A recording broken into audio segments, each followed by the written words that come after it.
L'image que vous véhiculez pour votre entreprise est très importante pour la réussite de vos projets. Pourquoi cette image est importante? Parce que c'est à travers elle que les gens vous identifient comme une solution ou pas. Alors, qu'est-ce qui précède l'autre? Est-ce que c'est l'image qui vient avant la notoriété ou c'est l'inverse? Il est toujours conseillé de commencer par l'image, puis travailler la notoriété. Ceci est très important. Comment construire une image bonne pour votre public? Premièrement, votre image doit vous correspondre aux valeurs de l'entreprise, aux valeurs personnelles, pourquoi pas si vous êtes un entrepreneur. Elle doit correspondre à votre cible. Si votre cible, par exemple, est un centre de divertissement, alors cette famille s'attend à ce que ce soit divertissant, que ce soit peut-être intéressant, que ce soit accueillant, que ce soit propre, qu'il y ait de l'hydratation, de la nourriture, des activités, que ce soit reposant, que ce soit pas loin.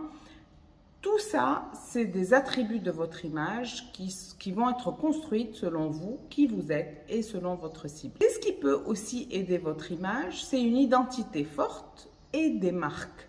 Une identité forte, c'est votre logo, c'est vos couleurs, c'est la manière dont vous vous présentez en ligne et offline également. Et puis, les marques sont un véhicule puissant pour drainer une image de plus en plus forte. Je donne un exemple. La plupart des entreprises vont avoir au moins 3 marques par gamme. Ça veut dire quoi? Ça veut dire que vous allez avoir une marque d'entrée de gamme qui soit accessible et qui va représenter par exemple le petit pain pour un boulanger, qui va représenter la classe économique dans un avion. C'est la marque accessible et généralisée, dont tout le monde a accès.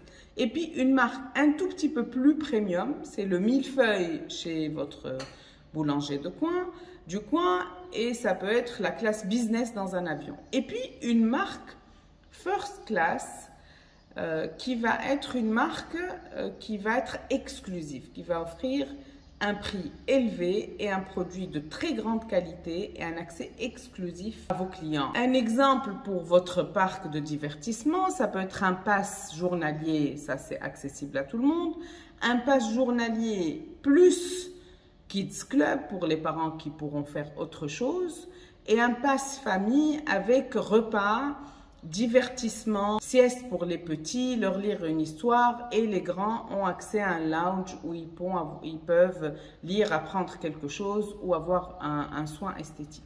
Si vous travaillez sur votre image et votre marque, ceci a un véritable pouvoir pour pouvoir pricer un peu plus cher et pour pouvoir se positionner correctement par rapport à votre concurrence. Inch'Allah, demain.